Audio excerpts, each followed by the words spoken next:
Welcome back दोस्तों, मैं अंकित विश्वकर्मा एक बार फिर से आप सभी का आपके अपने YouTube channel DV online study में स्वागत करता हूं। दोस्तों, जैसा कि आप सब देख रहे हैं कि यहां पे हम लोग YCT जनरल साइंस 2024 का ये बुक पढ़ रहे हैं। दोस्तों, इसी बुक का दोस्तों आपको बता दूं कि हम लोग बायोलॉजी पोर्शन पूरा कंप्लीट कर लिया है। अब जो इस समय पे हम लोग पढ़ रहे हैं दोस्तों, फिजिक्स यानी भौतिक विज्ञान पढ़ रहे हैं। दोस्तों, भौतिक विज्ञान का आज हम लोग पार्ट नंबर 15 पढ़ेंगे और इस पार्ट नंबर 15 में टोटल दोस्तों आपको बता दूं जो क्वेश्चन हम लोग पढ़ने वाले हैं वो 990 नंबर से लेकर के 1073 नंबर तक के क्वेश्चनों को बहुत ही सिंपल और सरल तरीके से हल करना एवं पढ़ना हम लोग सीखेंगे। तो दोस्तों, अगर आपको ये वीडियो और इस सीरीज का कोई भी पार्ट थोड़ा सा भी पसंद आए तो आप हमारी वीडियो को लाइक करिएगा, अपने दोस्तों में ज्यादा से ज्यादा शेयर करिएगा। साथ में दोस्तों, यदि आप चैनल पे पहली बार आए हो तो चैनल को सब्सक्राइब कर बेल घंटी जरूर दबा लीजिएगा, क्योंकि दोस्तों आपको बता दूं कि ये रेलवे भर्ती से रिलेटेड सभी प्रकार के एग्जामों के लिए बेहद ही महत्वपूर्ण एवं रामबाण साबित होगी ये दोस्तों बुक। और यहाँ पे दोस्तों आपको बता दूं जो भी क्वेश्चन सॉल्व करवाए जा रहे हैं कि रेलवे भर्ती बोर्ड द्वारा जो प्रीवियस ईयर में क्वेश्चन पूछे गए हैं उन्हीं सारे क्वेश्चनों को यहाँ पे सॉल्व करवाया जा रहा है। तो कहीं ना कहीं दोस्तों आने वाले एग्जामों के लिए ये बुक और ये वीडियो और ये सीरीज हमारी बेहद ही महत्वपूर्ण होने वाली है। दोस्तों, इसके साथ साथ आप हमारे WhatsApp channel, Telegram channel, WhatsApp group से जुड़ सकते हैं। इन सभी का लिंक दोस्तों आपको हमारी इसी वीडियो के डिस्क्रिप्शन पे मिल जाएगा, जहां से आप लोग आसानी से जुड़ सकते हैं। और दोस्तों, आपको ग्रुप में जुड़ने से ढेरों प्रकार के बेनिफिट होंगे, जैसे कि दोस्तों आपको हर रोज का करंट अफेयर मिलता रहेगा, ये क्लास नोट्स का हाल सहित PDF मिल जाएगा, और आपका दोस्तों आपके द्वारा भेजे गए किसी भी सब्जेक्ट में कोई भी डाउट या डाउट भेजा जाता है तो उसका सोल्यूशन भी आपको मिलेगा। इसके साथ साथ दोस्तों आपको किसी भी प्रकार की कोई भी बुक अगर चाहिए तो उन सभी प्रकार की बुकों का दोस्तों आपके द्वारा बताए गए बुकों का फ्री ऑफ कॉस्ट PDF भी आपको प्रोवाइड कर दिया जाएगा। तो ये सारे बेनिफिट है दोस्तों आप ग्रुप में जुड़ने से। तो कहीं ना कहीं दोस्तों आपको बता दूं कि ज्यादा से ज्यादा संख्या में आप लोग ग्रुप से जरूर जुड़ें। तो चलिए दोस्तों, हम लोग स्टार्ट करते हैं भौतिक विज्ञान यानी कि फिजिक्स का पार्ट 15 का पहला क्वेश्चन। और पहला क्वेश्चन दोस्तों देख लीजिएगा, हमारा ये रहा। दोस्तों देख लीजिएगा, यहाँ पे जो हम लोग पढ़ने जा रहे हैं इस समय पे कैरेक्टरिस्टिक्स ऑफ साउंड यानी कि ध्वनि के अभिलक्षण, कैरेक्टरिस्टिक्स ऑफ साउंड यानी कि ध्वनि के अभिलक्षण के बारे में हम लोग पहला क्वेश्चन पढ़ेंगे। कहा गया है डाट डाट ध्वनि तरंग की विशेषता नहीं है, पूछा गया है। तो दोस्तों मैं आपको बता दूं ध्वनि तरंग की विशेषता नहीं है पूछा गया है। देखिए, आयाम तो है, वेग भी है, आवृत्ति भी है, लेकिन जो ये हर्ट्ज है ये हमारा क्या होता है, एक प्रकार का ये आवृत्ति का ही मात्रक होता है। तो इसलिए ध्वनि तरंग की विशेषता जो है वो हर्ट्ज नहीं है। यहाँ पे अगर दोस्तों देखेंगे तो यहाँ पे क्या भर दिया जाएगा, हर्ट्ज भर दिया जाएगा। और विकल्प नंबर दोस्तों देखा जाएगा तो 990 का यहाँ पे डी के साथ क्वेश्चन राइट हो जाएगा। अगला क्वेश्चन दोस्तों देख लीजिएगा, 990 का दोस्तों हमारा विकल्प नंबर डी के साथ क्वेश्चन राइट हो गया। और आगे हम लोग देखेंगे 991 नंबर क्वेश्चन, और यहाँ पे हमारा दिया गया, कहा गया कि किसी एकल आवृत्ति की आवाज को क्या कहा जाता है। किसी एकल आवृत्ति की आवाज को क्या कहा जाता है, नोट कहा जाएगा, पिच कहा जाएगा, टोन कहा जाएगा, या फिर दोस्तों हर्ट्ज कहा जाएगा। तो दोस्तों मैं आपको बता दूं किसी भी एकल आवृत्ति की आवाज को जो कहा जाता है दोस्तों टोन कहा जाता है। क्या कहा जाएगा दोस्तों, टोन कहा जाएगा। टोन को अगर दूसरी भाषा में बोले तो दोस्तों इसको स्वर भी कहा जाता है। क्या कहा जाता है, स्वर भी कहा जाता है। एकल आवृत्ति की आवाज को टोन कहा जाता है, इसको दूसरी भाषा में दोस्तों स्वर भी कहा जाता है। ठीक है, तो ये सारी बातें हो गई दोस्तों। यहाँ पे आपने जान लिया दोस्तों 991 का विकल्प नंबर हमारा सी के साथ क्वेश्चन राइट हो जाएगा। आगे दोस्तों देखेंगे 992 नंबर, और यहाँ पे हमारा कहा गया है कि निम्नलिखित में से किसका उपयोग धातु के खंडों के दरारों और दोषों का पता लगाने के लिए किया जाता है। अनुरणन या पराध्वनिक या प्रतिध्वनि या साउंड नेविगेशन और रेंजिंग। तो दोस्तों यहाँ पे मैं आपको बता दूं कि 992 का जो हो जाएगा, इसमें कहा है कि निम्नलिखित में से किसका उपयोग धातु के खंडों के दरारों और दोषों को पता लगाने के लिए किया जाता है, तो वो हो जाएगा पराध्वनिक हो जाएगा। 992 का विकल्प नंबर हमारा बी के साथ क्वेश्चन राइट हो जाएगा।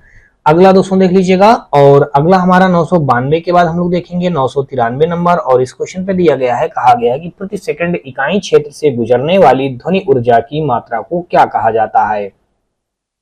तीव्रता कहा जाएगा, नोट कहा जाएगा, पिच कहा जाएगा, संगीत कहा जाएगा। प्रति सेकंड इकाई क्षेत्र से गुजरने वाली ध्वनि ऊर्जा की मात्रा को क्या कहा जाता है, तीव्रता, नोट, पिच या फिर दोस्तों संगीत कहा जाएगा। तो मैं दोस्तों आपको बता दूं कि यहाँ पे दोस्तों तीव्रता कहा जाएगा। प्रति सेकंड इकाई क्षेत्र से गुजरने वाली ध्वनि ऊर्जा की मात्रा को हम लोग तीव्रता कहते हैं। 993 का विकल्प नंबर यहाँ पे हमारा ए के साथ क्वेश्चन राइट हो जाएगा।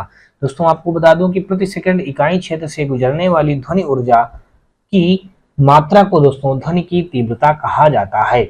अगला दोस्तों देख लीजिएगा, यहाँ पे 993 के बाद हम लोग देखेंगे 994 नंबर, और यहाँ पे हमारा कहा गया है कि एक एकल आवृत्ति द्वारा उत्पन्न ध्वनि को डाट डाट कहा जाता है। यानी कि एक एकल आवृत्ति द्वारा उत्पन्न ध्वनि को डाट डाट कहा जाता है। आयाम कहा जाएगा, टोन या स्वर या फिर दोस्तों तान कहा जाएगा, या पिच कहा जाएगा, या फिर दोस्तों तरंग दैर्घ्य कहा जाएगा। तो दोस्तों मैं आपको अभी यही क्वेश्चन सेम पीछे पढ़ा चुका हूं, बता चुका हूं कि एक एकल आवृत्ति द्वारा उत्पन्न ध्वनि को दोस्तों क्या कहा जाएगा, टोन कहा जाता है। दूसरी भाषा में इसको स्वर भी कहा जाएगा और तीसरी भाषा में इसको तान भी कहा जाएगा।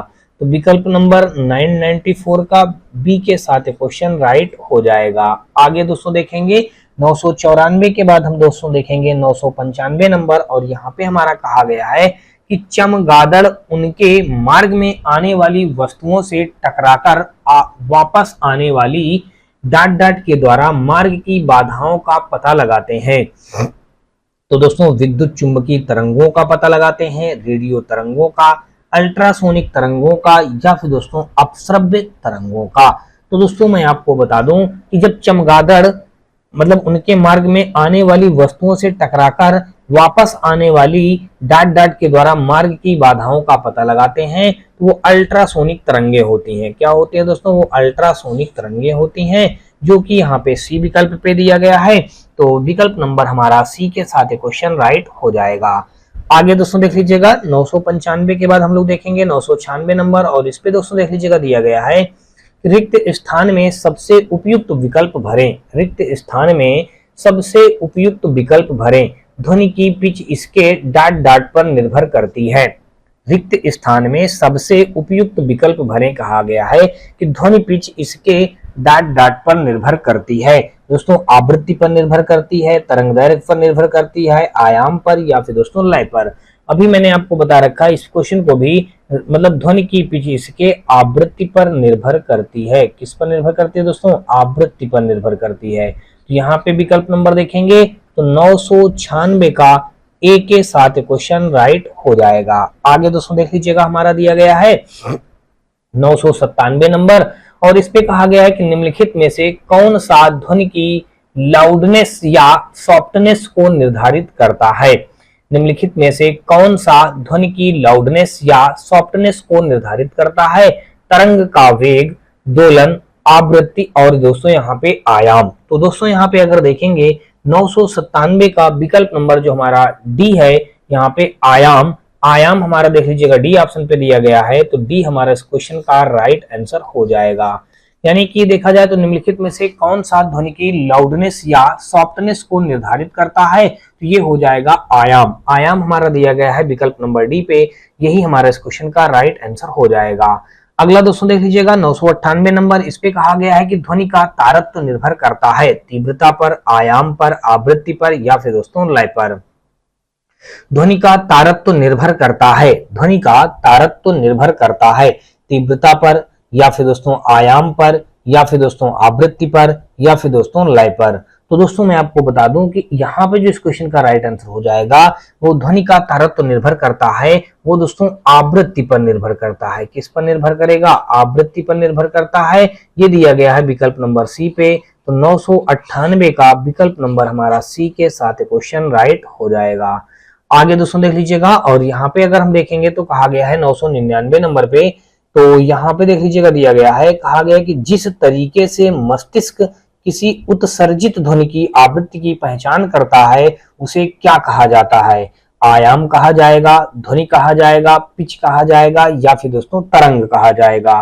तो यहाँ पे अगर देखेंगे कह रहा जिस तरीके से मस्तिष्क किसी उत्सर्जित ध्वनि की आवृत्ति की पहचान करता है उसे क्या कहा जाता है, उसे हम लोग दोस्तों पिच कहते हैं। क्या कहेंगे, पिच कहेंगे दोस्तों। यानी कि 999 का विकल्प नंबर हमारा सी के साथ क्वेश्चन राइट हो जाएगा। आगे दोस्तों देखेंगे 999 के बाद हमारा दिया गया है 1000 यानी कि 1000 नंबर, और यहाँ पे कहा गया है कि ध्वनि हवा के माध्यम में चलती है और हमारे कानों तक पहुंचकर हमें प्रदान करती है। ध्वनि हवा के माध्यम में चलती है और हमारे कानों तक पहुंचकर हमें प्रदान करती है। तो देखिए ध्वनि की प्रबलता नहीं दोस्तों, ध्वनि की प्रबलता तो नहीं पहुंचे मतलब प्रदान करेगी, ध्वनि की आवृत्ति नहीं, संगीत भी नहीं, ध्वनि की संवेदन प्रदान करती है। तो यहाँ पे 1000 का विकल्प नंबर हमारा सी के साथ क्वेश्चन राइट हो जाएगा। दोस्तों मैं आपको बता दूं कि ध्वनि हवा के माध्यम में चलती है और हमारे कानों तक पहुंचकर हमें ध्वनि का संवेदन प्रदान करती है। ठीक है, अगला दोस्तों देख लीजिएगा क्वेश्चन यहाँ पे 1001 नंबर क्वेश्चन, और यहाँ पे कहा है कि अल्ट्रासाउंड तरंगों के संबंध में कौन सा कथन गलत है। वे उच्च आवृत्ति तरंगे हैं। कह रहा कौन सा कथन गलत है, हमको गलत कथन बताना है। कह रहा वे उच्च आवृत्ति तरंगे हैं, तो बात सही होता है दोस्तों, ये उच्च आवृत्ति तरंगे होती हैं। फिर कह रहा उनका उपयोग उद्योगों में और चिकित्सा प्रयोजनों के लिए किया जाता है, ये भी बात सही है। वे बाधाओं की उपस्थिति में भी अच्छी तरह से परिभाषित पथ के बीच यात्रा करते हैं, सही कह रहा है। दोषपूर्ण स्थानों से अल्ट्रासाउंड वापस प्रतिबिंबित नहीं किया जा सकता है, ये गलत कह रहा है। कह रहा दोषपूर्ण स्थानों से अल्ट्रासाउंड वापस प्रतिबिंबित नहीं किया जा सकता, तो ये गलत हो जाएगा। तो यही गलत वाला ही हमको कथन बताना था। तो 1001 का देखेंगे तो विकल्प नंबर डी के साथ क्वेश्चन हमारा गलत हो जाएगा। अगला दोस्तों देख लीजिएगा, अब अगला अध्याय स्टार्ट हो रहा है। यहाँ पे दोस्तों देख लीजिएगा इको के बारे में हम लोग पढ़ेंगे, यानी कि प्रतिध्वनि। दोस्तों देख लीजिएगा प्रतिध्वनि में पहला क्वेश्चन जो हमारा दिया गया है, इस पे कहा गया है कि एक प्रतिध्वनि के लिए स्रोत और परावर्तक के बीच न्यूनतम दूरी लगभग कितनी होनी चाहिए। एक प्रतिध्वनि के लिए स्रोत और परावर्तक के बीच न्यूनतम दूरी लगभग कितनी होनी चाहिए। 34 मीटर, 36 मीटर, 17 मीटर, 10 मीटर। तो यहाँ पे दोस्तों हमारा जो हो जाएगा ये 17 मीटर दिया गया है, सी ऑप्शन। तो 1002 का विकल्प नंबर यहाँ पे हमारा सी के साथ क्वेश्चन राइट हो जाएगा। आगे दोस्तों देख लीजिएगा, और 1003 नंबर क्वेश्चन पे हमारा दिया गया है, कहा गया है कि ध्वनि तरंगों के परावर्तन द्वारा उत्पन्न ध्वनि की पुनरावृत्ति क्या कहलाती है। ध्वनि तरंगों के परावर्तन द्वारा उत्पन्न ध्वनि की पुनरावृत्ति क्या कहलाती है। दोहरा कहलाएगी, प्रतिध्वनि कहलाएगी, शोर कहलाएगी, या फिर दोस्तों नोट कहलाएगी। तो यहाँ पे अगर दोस्तों जानेंगे तो ये प्रतिध्वनि कहलाएगी, यानी कि ध्वनि तरंगों के परावर्तन द्वारा उत्पन्न ध्वनि की पुनरावृत्ति क्या कहलाती है, तो प्रतिध्वनि कहलाती है। दोस्तों 1003 का विकल्प नंबर हमारा बी के साथ क्वेश्चन राइट हो जाएगा।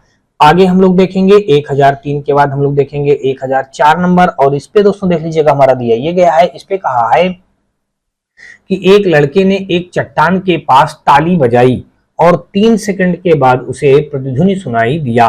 यदि ध्वनि की गति 346 मीटर प्रति सेकंड है तो वह लड़का चट्टान से कितनी दूरी है, ये बात बताना है। दोस्तों 346 मीटर, 519 मीटर, 341 मीटर, 219 मीटर।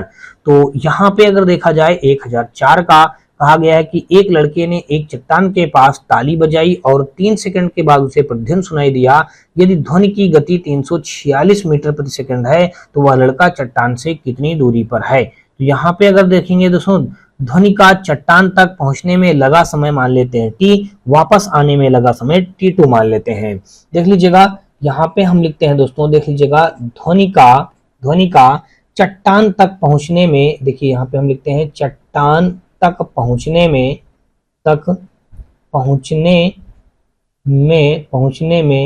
लगा समय, लगा आगे दोस्तों लिख दीजिएगा समय, क्या हो जाएगा t1 हो जाएगा। अब दोस्तों देखेंगे वापस आने में लगा समय, अब देख लीजिएगा यही हो जाएगा ध्वनि का चट्टान से वापस, आगे लीजिएगा वापस आने में लगा समय हो जाएगा t2 हो जाएगा, क्या हो जाएगा t2 हो जाएगा। तो देखिए अब यहाँ पे अगर देखेंगे तो कुल समय कितना हो जाएगा। अब देखिए कुल समय हमारा हो जाएगा, कुल समय अगर यहाँ से हम देखें तो कुल समय क्या हो जाएगा हमारा t1 प्लस का t2 हो जाएगा। कुल समय हमारा t1 प्लस का t2 हो जाएगा। अब दोस्तों देख लीजिएगा, अब हम मान लेते हैं वही चाल बराबर दूरी बटे समय, तो पहली डिस्टेंस हमारी d हो जाएगी और यहाँ पे कितना दिया गया है देखिए 346 मीटर प्रति सेकंड की चाल दी गई है, यहाँ पे आ जाएगा 346 मीटर। फिर आने में भी मान लो d डिस्टेंस यानी d दूरी तय करके वापस आने में भी 346 मीटर प्रति सेकंड ये हो जाएगा। यहाँ पे अगर इसको हल करेंगे तो 346 हमारा एलसीएम आ जाएगा और यहाँ पे आ जाएगा 2D आ जाएगा। इसको जब हम कट करेंगे तो यहाँ से दोस्तों देख लीजिएगा क्या आ जाएगा, ये आ जाएगा। अगर हम इसको कट करते हैं तो ये बन जाएगा दोस्तों, कुल मिलाकर के देख लीजिएगा इसको अगर कट करेंगे और यहाँ पे कुल समय देखिए, कुल समय इसने क्या बताया है, मतलब एक चट्टान के पास ताली बजाई और 3 सेकंड के बाद उसे प्रतिध्वनि सुनाई दी। कुल समय कितना दिया गया है 3 सेकंड, तो हमने 3 सेकंड रख दिया। तो यहाँ से अगर देखेंगे तो ये कितना आ जाएगा, ये आ जाएगा D बटे 2 एकन्नम 2, 2 7 14, 2 3 6। तो D की वैल्यू दोस्तों देख लीजिएगा 3 का क्रॉस मल्टीप्लाई हो जाएगा, 3 3 का 9 बन जाएगा और फिर यहाँ पे 3 7 21 हो जाएगा और 3 एकन्नम 3 2 5 हो जाएगा। यानी कि D का जो वैल्यू आ जाएगा हमारा 519 हो जाएगा। कितना हो जाएगा, 519 हो जाएगा। ठीक है भाई, 519 आगे लिख देंगे दोस्तों, मीटर लिख दिया जाएगा, ये हो जाएगा मीटर। तो देख लीजिएगा दिया गया है ऑप्शन पे। तो 1004 का अगर हम देखेंगे तो विकल्प नंबर हमारा बी के साथ क्वेश्चन राइट हो जाएगा। अगला दोस्तों देख लीजिएगा 1004 के बाद हम लोग देखेंगे 1005 नंबर, और यहाँ पे हमारा कहा गया है कि कोई ध्वनि जब कम से कम 17 मीटर लगभग की दूरी से परावर्तित होती है तो डॉट डॉट होता है। तो प्रतिध्वनि स्थान में दोस्तों देख लीजिएगा और अपवर्तन, देखिए यहाँ पे बताया कि कोई ध्वनि जब कम से कम 17 मीटर लगभग की दूरी से परावर्तित होती है तो डॉट डॉट होता है। प्रतिध्वनि स्थान, अपवर्तन या प्रतिध्वनि या फिर दोस्तों परावर्तन। तो 1005 का अगर हम देखेंगे दोस्तों तो विकल्प नंबर जो हमारा सी दिया गया है ये प्रतिध्वनि, यही हमारा इस क्वेश्चन का राइट आंसर बन जाएगा। 1005 का विकल्प नंबर हमारा सी के साथ क्वेश्चन राइट हो जाएगा। अगला दोस्तों देख लीजिएगा 1006 नंबर, और यहाँ पे कहा गया है कि प्रतिध्वनि को कम करने के लिए ऑडिटोरियम की छतों और दीवारों को किससे ढका जाता है, धातु से, फाइबर बोर्ड से, रबड़ से या फिर दोस्तों प्लास्टिक से। तो 1006 का अगर देखेंगे, फाइबर बोर्ड एक प्रकार का लकड़ी का उत्पाद है जो लकड़ी के फाइबर से बना होता है। प्रतिध्वनि को कम करने के लिए ऑडिटोरियम की छतों और दीवारों को फाइबर बोर्ड से ढक दिया जाता है। तो यहाँ पे दोस्तों देखेंगे तो ये जो हमारा रबड़ शब्द दिया गया है यही इस क्वेश्चन का क्या हो जाएगा, नहीं ये नहीं, फाइबर बोर्ड हमारा हो जाएगा, राइट आंसर हो जाएगा। कौन सा बनेगा दोस्तों देख लीजिएगा, फाइबर बोर्ड। यानी कि प्रतिध्वनि को कम करने के लिए ऑडिटोरियम की छतों और दीवारों को किससे ढका जाता है, फाइबर बोर्ड से ढका जाता है। तो 1006 का विकल्प नंबर हमारा बी के साथ क्वेश्चन राइट हो जाएगा। आगे दोस्तों देखेंगे 1007 नंबर, और इस पे कहा है कि एक प्रतिध्वनि 3 सेकंड में वापस आ जाती है। यदि ध्वनि की गति 342 मीटर प्रति सेकंड है तो स्रोत से परावर्तन सतह की दूरी कितनी है, 513 मीटर, 644 मीटर, 342 मीटर, 171 मीटर। तो दोस्तों देख लीजिएगा अब इसमें भी वही काम करना है जैसे भी हम लोग पिछला क्वेश्चन किए हैं। देखिए यहाँ पे ध्वनि की चाल यानी कि v जो बताया गया है, v बता दिया गया 342 मीटर प्रति सेकंड बताया गया है। ठीक है, अब यहाँ पे हम जानते हैं दूरी बराबर अगर हम निकालेंगे तो देखिए, और यहाँ पे क्या दिया गया, समय हमको पता है, समय दोस्तों देख लीजिएगा 3 सेकंड पता है। देखिए t बराबर हमको पता है 3 सेकंड। अब हम फार्मूला जानते हैं, चाल बराबर डिस्टेंस अपान का टाइम, ये फार्मूला होता है। देखिए चाल हमको पता है 342, डिस्टेंस हमको नहीं पता है, समय पता है हमको 3 सेकंड। तो डिस्टेंस निकालेंगे, देखिए 3 दूना 6, 3 चौक 12 और 3 त्रिका 9, 1 10। तो 1026 हमारा यहाँ पे देख लीजिएगा, यहाँ पे ये आ गया। अब दोस्तों हम क्या करेंगे, 3 सेकंड में तय की गई दूरी स्रोत में परावर्तन सतह की दूरी जब निकालेंगे, ये तो कह रहा स्रोत से परावर्तन सतह की दूरी, देखिए डी हमने इतना निकाल लिया है।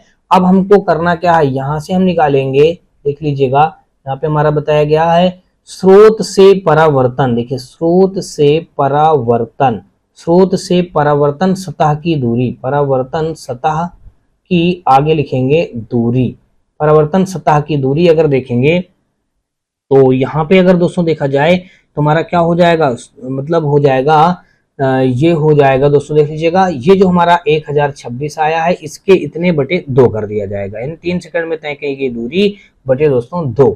अब इसको यहाँ से कट करेंगे तो कितना आ जाएगा, 2 पंचे 10, 2 एक 9, 2 2 3 6, 513 मीटर आ गया, 513 मीटर आ गया। विकल्प नंबर दोस्तों देखेंगे तो हमारा ए के साथ क्वेश्चन राइट हो जाएगा। आगे दोस्तों देख लीजिएगा, और यहाँ पे हमारा देख लीजिएगा 1008 नंबर दिया गया है, कहा गया है कि लगातार या एकाधिक डाट डाट के कारण प्रतिध्वनियों को एक से अधिक बार सुना जा सकता है, विरलन द्वारा, परावर्तन द्वारा, विवर्तन द्वारा, अपवर्तन द्वारा। तो 1008 का दोस्तों देखेंगे तो विकल्प नंबर हमारा बी यानी कि परावर्तन द्वारा। देखिए यहाँ पे हमारा क्या हो जाएगा, परावर्तन द्वारा। देखिए परावर्तन 1008 का दोस्तों देखेंगे तो विकल्प नंबर हमारा बी के साथ क्वेश्चन राइट हो जाएगा। आगे दोस्तों देख लीजिएगा 1009 नंबर, और इस पे कहा गया है कि स्पष्ट प्रतिध्वनि सुनने के लिए मूल ध्वनि तथा परावर्तित ध्वनि के बीच कम से कम समयांतराल होना चाहिए। 1 सेकंड का, 0.1 सेकंड का, 0.02 सेकंड का, या फिर दोस्तों 2 सेकंड का।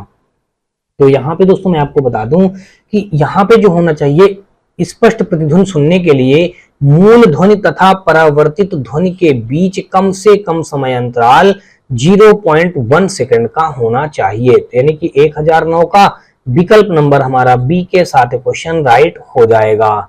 अगला दोस्तों देख लीजिएगा 1010 नंबर, और यहाँ पे अगर हम देखेंगे तो कहा गया है कि एक समुद्री सर्वेक्षण जहाज समुद्र के तल पर एक ध्वनि तरंग भेजता है जो 2.5, ये दोस्तों क्या लिखा है, 3.5 लिखा है शायद।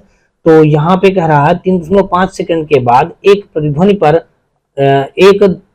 पर अनुगुंज प्राप्त करता है, अनुगुंज प्राप्त करता है।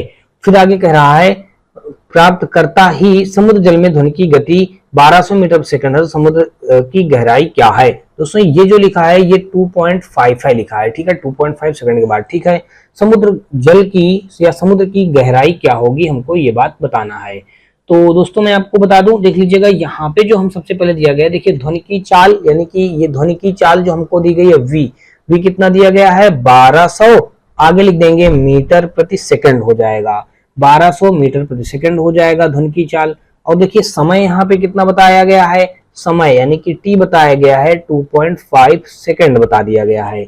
अब हम दूरी बराबर अगर निकालेंगे दोस्तों देख लीजिएगा, तो दूरी बराबर हमारा फार्मूला होता है चाल गुणे समय होता है। देखिए चाल गुणे समय, ये फार्मूला बनेगा। चाल हमको पता है दोस्तों 1200, समय हमको पता है 2.5।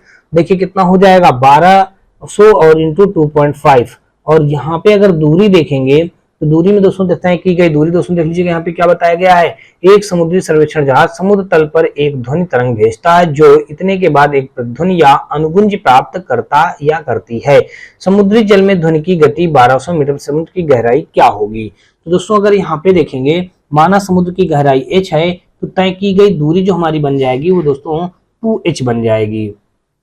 यहाँ पे अगर हम मान लेते हैं, देख लीजिएगा यहाँ पे हमने माना क्या माना, समुद्र की गहराई। देखिए हमने लिख दिया है यहाँ पे समुद्र की गहराई, समुद्र की गहराई, समुद्र की गहराई दोस्तों यहाँ पे क्या है हमारा h है, समुद्र की गहराई क्या है हमारा h है। और यहाँ पे अगर दोस्तों देखेंगे तय की गई दूरी, अगर यहाँ पे हम देखेंगे तय की गई दूरी, तय की, आगे लिख दीजिएगा तय की गई दूरी, तय की गई दूरी दोस्तों कितनी है 2h है। तो यहाँ पे अब हमारा 2h मीटर हो जाएगा ये। तो यहाँ पे अगर देखेंगे तो ये हमारा जो दूरी हो जाएगा ये 2h रख दिया जाएगा, और इसको जब हल करेंगे तो ये कितना हो जाएगा, देखिए 12 60 की 0 हो जाएगा, 12 दूनी 24, 24 6 हो जाएगा 30, और आगे 2 0 बने हैं, 2 0 बना देंगे, एक अंक बाद दशमलव लग जाएगा, और यहाँ पे 2h बराबर आ जाएगा। तो h बराबर निकालेंगे, 2 1 9 2, 2 5 6 10, 0 0 हो जाएगा, यानी कि h का मान कितना आ गया हमारा 1500 आ गया, 1500 मीटर आ गया दोस्तों। देख लीजिएगा दिया गया है डी ऑप्शन पे, तो 1010 का विकल्प नंबर हमारा डी के साथ क्वेश्चन राइट हो जाएगा। अगला दोस्तों देख लीजिएगा, और अगला हमारा देख लीजिएगा यहाँ पे दिया गया है 1011 नंबर पे कहा गया है कि ध्वनि की दृढ़ता को दोहरे प्रतिबिंब या का परिणामी होती है, इसे क्या कहा जाता है। ध्वनि की दृढ़ता जो दोहरे प्रतिबिंब का परिणाम होती है, इसे क्या कहा जाता है, प्रतिबिंब कहा जाएगा, गूंज कहा जाएगा, विरलीकरण कहा जाएगा, या फिर दोस्तों प्रतिध्वनि कहा जाएगा। तो ये 1010 का अगर देखेंगे दोस्तों तो विकल्प नंबर जो हमारा डी दिया गया है, इसको हम लोग प्रतिध्वनि कहेंगे। ध्वनि की दृढ़ता जो दोहरे प्रतिबिंब का परिणाम होती है, इसे क्या कहा जाता है, प्रतिध्वनि कहा जाएगा। 1011 का विकल्प नंबर डी के साथ क्वेश्चन राइट हो जाएगा। अगला दोस्तों देख लीजिएगा, और अगला हमारा दिया गया है मानव मस्तिष्क में ध्वनि की अनुगुंज कितनी देर तक कायम रहती है। तो देखिए मानव मस्तिष्क में ध्वनि की अनुगुंज कितनी देर तक कायम रहती है, यहाँ पे अगर देखेंगे तो दोस्तों मैंने आपको पिछला क्वेश्चन बता दिया है 0.1 सेकंड तक अनुगुंज कितनी देर तक कायम रहती है, 0.1 सेकंड तक कायम रहती है। 1012 का विकल्प नंबर सी के साथ क्वेश्चन राइट हो जाएगा। अगला दोस्तों देख लीजिएगा, और यहाँ पे हमारा दिया गया है कि एक व्यक्ति ने चट्टान के पास ताली बजाई और उसे 4 सेकंड बाद गूंज सुनाई दी, तो व्यक्ति से चट्टान की दूरी क्या है। देखिए अभी इस टाइप से क्वेश्चन अभी हम लोगों ने सॉल्व किया है, सेम उसी प्रकार से इस क्वेश्चन को भी हम लोग सॉल्व कर लेंगे। देखिए यहाँ पे अगर दिया गया है ध्वनि की गति, यहाँ पे अगर देखा जाए गति कितनी दिया गया है, 346 मीटर प्रति सेकंड बताया गया है। और यहाँ पे अगर देखेंगे तो चट्टान की दूरी अगर देखी जाए तो देखिए यहाँ पे क्या बताया गया है, एक व्यक्ति ने चट्टान के पास ताली बजाई, उसे 4 सेकंड बाद गूंज सुनाई दी। कितने सेकंड बाद गूंज सुनाई दी, 4 सेकंड के बाद उसको गूंज सुनाई दिया। तो यहाँ पे अगर देखेंगे तो 4 सेकंड के बाद जब गूंज सुनाई दिया तो दोस्तों देख लीजिएगा, यहाँ पे अगर मान लेते हैं डी हमारा ये रहा होगा, डी बटे 346 आ जाएगा, और यहाँ पे फिर हमारा डी बटे 346 आ जाएगा, ये हो जाएगा। और यहाँ पे हमारा किसके इक्वल हो जाएगा दोस्तों, अभी इस टाइप का क्वेश्चन हम लोगों ने सॉल्व किया है, तो यहाँ पे हमारा ये हो जाएगा T1 plus T2। T1 plus T2 क्या होगा, एक बार तो ध्वनि जाएगी और फिर वापस टकरा के फिर वापस आएगी, इसलिए T1 और T2 हो जाएगा। यानी कि ध्वनि का चट्टान तक पहुंचने में लगा समय T1 है और वापस आने में लगा समय T2 है, इसलिए दोनों को हमने जोड़ दिया। अब दोस्तों देख लीजिएगा T1 प्लस T2 का मान क्या दिया गया, यहाँ पे 4 सेकंड बताया गया, तो हमने यहाँ पे 4 सेकंड रख दिया, और यहाँ पे हो जाएगा 2D बटे 346 हो जाएगा। तो यहाँ पे आ जाएगा D बटे 2 एक अन्नम 2, 2 7 14, 2 3 6। अब देखिए D का वैल्यू निकालेंगे तो 4 3 12 की 2 हो जाएगा, कैरी हो जाएगा हमारा 4 3 12 की 2 कैरी हो जाएगा 1, 4 7 28 1 29 हो जाएगा, कैरी हो गया 2, 4 एक अन्नम 4 2 6 हो जाएगा। तो यहाँ पे दोस्तों देख लीजिएगा 692 मीटर हमारा इस क्वेश्चन का राइट आंसर बन जाएगा, जो कि दिया गया है सी ऑप्शन पे। तो 1013 का विकल्प नंबर अगर दोस्तों देखेंगे तो सी के साथ क्वेश्चन राइट हो जाएगा। तो यहाँ पे दोस्तों देखेंगे 1013 का विकल्प नंबर हमारा सी के साथ क्वेश्चन राइट हो जाएगा। आगे दोस्तों देख लीजिएगा 1014 नंबर, और इसमें कहा है कि एक बड़े हाल की दीवारों से ध्वनि के बार बार परिवर्तन को क्या कहा जाता है, जिसके परिणाम स्वरूप ध्वनि की अनुभूति बनी रहती है। पिच होता है, संगीत होगा, या फिर दोस्तों नोट होगा, या फिर दोस्तों अगर आप देखेंगे तो प्रतिध्वनि होगा। तो दोस्तों आप फिर समझ लीजिएगा, इसके लिए प्रतिध्वनि होता है, यानी कि 1014 का विकल्प नंबर हमारा डी के साथ क्वेश्चन राइट हो जाएगा। आगे दोस्तों देखेंगे, कह रहा एक बड़े हाल की दीवारों से ध्वनि के बार बार परिवर्तन को क्या कहा जाता है, जिसके परिणाम स्वरूप ध्वनि की अनुभूति बनी रहती है, इसे प्रतिध्वनि कहा जाता है। अब दोस्तों आगे देख लीजिएगा, और अगला हमारा कहा गया है यहाँ पे 1015 नंबर पे, इस पे कहा गया है कि एक ध्वनिक अनुनाद प्रतिध्वनि है जो कंपन में होने पर नियत स्वर मान पर गूंजता है। सीटी हो जाएगा, संस्वरण द्विभुज या ट्यूनिंग फार्क हो जाएगा, विद्युत परिपथ हो जाएगा, या फिर दोस्तों सहनाई हो जाएगा। 1015 का दोस्तों देखेंगे तो विकल्प नंबर हमारा बी यानी कि संस्वरण द्विभुज यानी कि ट्यूनिंग फार्क हो जाएगा। 1015 का विकल्प नंबर हमारा बी के साथ क्वेश्चन राइट बन जाएगा। आगे दोस्तों देख लीजिएगा 1016 नंबर, और इस पे हमारा बताया गया है, कहा गया है कि अलग अलग प्रतिध्वनियों को सुनने के लिए ध्वनि के स्रोत से अवरोध की न्यूनतम दूरी डॉट डॉट होनी चाहिए। तो दोस्तों मैं आपको बता दूं कि ध्वनि के स्रोत से देखिए क्या हो जाएगा, ध्वनि के स्रोत से अवरोध की न्यूनतम दूरी दोस्तों जो हो जाएगी वो 17.2 मीटर हो जाएगी।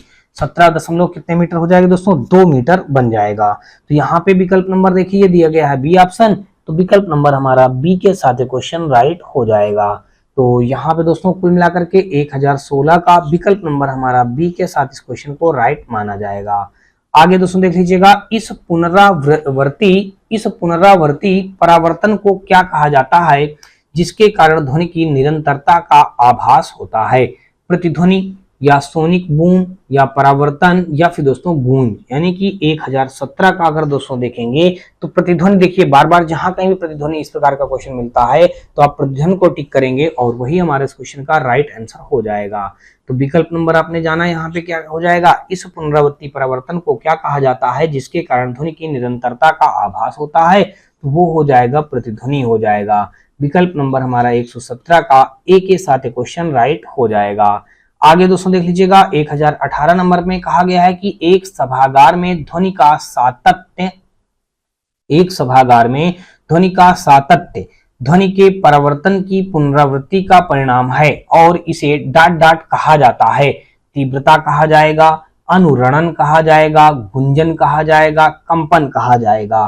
तो 1018 का दोस्तों देखेंगे तो ये हो जाएगा अनुरणन कहा जाएगा, विकल्प नंबर बी, यानी कि 1018 का विकल्प नंबर हमारा बी के साथ क्वेश्चन राइट हो जाएगा। अगला दोस्तों देख लीजिएगा 1019 नंबर, और इस पे कहा गया है कि किसी अन्य कमरे में बात कर रहे लोगों की बातें हमें ध्वनि तरंगों के डाट डाट के कारण सुनाई देती हैं। प्रतिध्वनि, विवर्तन, परावर्तन या फिर दोस्तों अपवर्तन। 1019 का अगर देखेंगे तो विकल्प नंबर जो बी दिया गया है विवर्तन, यही हमारा इस क्वेश्चन का राइट आंसर बन जाएगा। अगला दोस्तों देख लीजिएगा, और अगला हमारा क्वेश्चन यहाँ पे दिया गया है, और यहाँ पे हमारा कहा गया है क्वेश्चन पे कि सोनार यानी कि राडार, कहा गया है कि सोनार एक उपकरण है जो डाट डाट वस्तुओं की दूरी, दिशा और गति को मापने के लिए अल्ट्रासोनिक तरंगों का उपयोग करता है। जमीन पर, हवा में, अंतरिक्ष में, पानी के नीचे। देखिए यहाँ पे बताया गया कि सोनार एक उपकरण है जो डाट डाट वस्तुओं की दूरी, दिशा और गति को मापने के लिए अल्ट्रासोनिक तरंगों का उपयोग करता है। जमीन पर, हवा में, अंतरिक्ष में, पानी के नीचे। तो 1020 का दोस्तों देखेंगे तो यहाँ पे दोस्तों जो दिया गया है पानी के नीचे, यानी कि हम जानेंगे सोनार एक उपकरण है जो पानी के नीचे की वस्तुओं की दूरी या दिशा या गति को मापने के लिए अल्ट्रासोनिक तरंगों का प्रयोग किया जाता है। तो यहाँ पे दोस्तों सोनार वह उपकरण है जो पानी के भीतर की वस्तुओं या दूरी, दिशा को देखने या अल्ट्रासोनिक तरंगों का उपयोग करने के लिए हम लोग करते हैं। तो विकल्प नंबर यहाँ पे देखेंगे 1020 का विकल्प नंबर हमारा डी के साथ क्वेश्चन राइट हो जाएगा। अगला दोस्तों देख लीजिएगा 1021 नंबर, और यहाँ पे हमारा दिया गया है, कहा गया है कि अधोजल वस्तुओं की दूरी, दिशा और चाल को मापने के लिए अल्ट्रासोनिक तरंगों का उपयोग करने वाले उपकरण को डाट डाट कहा जाता है। फिर यहाँ पे देख लीजिएगा, यहाँ पे कहा गया कि अधोजल वस्तुओं की दूरी, दिशा और चाल को मापने के लिए अल्ट्रासोनिक तरंगों का उपयोग करने वाले उपकरण को डाट डाट कहा जाता है। रडार कहा जाएगा, मेसर कहा जाएगा, CRO कहा जाएगा या फिर दोस्तों सोनार कहा जाएगा। तो 1021 का अगर हम देखेंगे तो विकल्प नंबर जो यहाँ पे दिया गया है, देखिए अधोजल वस्तुओं की दूरी, दिशा, चाल को मापने के लिए अल्ट्रासोनिक तरंगों का उपयोग करने वाले उपकरण को अभी अभी आपने पीछे पढ़ा है, क्या कहा जाएगा, सोनार कहा जाएगा, दिया गया है डी ऑप्शन पे। तो 1021 का विकल्प नंबर हमारा डी के साथ क्वेश्चन राइट हो जाएगा। आगे दोस्तों देख लीजिएगा 1022 नंबर, और यहाँ पे कहा है कि इकोकार्डियोग्राम, देख लीजिएगा इकोकार्डियोग्राम अधिक नजदीकी से किससे संबंधित है? डॉपलर इफेक्ट से है, जीमेन इफेक्ट से है, फोटो इलेक्ट्रिक इफेक्ट से है, चुंबकीय इफेक्ट से है। तो इकोकार्डियोग्राम जो दोस्तों होगा हमारा वो नजदीकी में किससे संबंधित है? तो वो हमारा डॉपलर इफेक्ट से संबंधित है। विकल्प नंबर ए हमारा इसके साथ राइट आंसर हो जाएगा। आगे दोस्तों देख लीजिएगा, यानी कि इकोकार्डियोग्राम अधिक नजदीक से डॉपलर इफेक्ट से संबंधित है। यह एक प्रकार से अल्ट्रासाउंड टेस्ट है। इसमें ट्रांसड्यूसर के माध्यम से अदृश्य ध्वनि तरंगों की जांच की जाती है। यह में देख लीजिएगा, इस पे कहा गया है कि सोनार का पूरा नाम क्या है। देखिए सोनार का जो पूरा नाम होता है वो साउंड नेविगेशन एंड रेजिंग, ये दिया गया है सी ऑप्शन पे। विकल्प नंबर हमारा 1023 का सी के साथ क्वेश्चन राइट हो जाएगा। आगे हम लोग देखेंगे 1024 नंबर, और इस पे कहा है कि संक्षिप्त शब्द सोनार का पूर्ण रूप क्या है। देखिए वही भी पूछा गया, sound navigation and raising, A option इसमें दिया गया है। सेम वही क्वेश्चन पिछला वाला ही है, तो यहाँ पे ए के साथ क्वेश्चन राइट हो जाएगा। आगे दोस्तों देख लीजिए, कह रहा है निम्नलिखित में से किसे सोनार की मदद से मापा जा सकता है? हवाई जहाजों की दूरी को, जंगल में जानवर द्वारा उत्पन्न ध्वनि को, वायुयानों की ध्वनि पिच को, पानी के अंदर मौजूद वस्तुओं की दूरी, दिशा और गति को। यही हमारा डी हो जाएगा। सोनार द्वारा हम पानी के अंदर मौजूद वस्तुओं की दूरी, दिशा और गति को मापने का प्रयोग करते हैं। चलिए यहाँ पे हो गया डी के साथ, और अगला हम लोग देखेंगे 1026 नंबर, और 1026 नंबर क्वेश्चन पे दोस्तों देख लीजिएगा, दिया गया है कि शब्द रडार किससे उत्पन्न है? शब्द रडार किससे उत्पन्न है? रेडियो डिटेक्शन एंड रेंजिंग, ये दोस्तों देख लीजिएगा, ये दिया गया है डी ऑप्शन।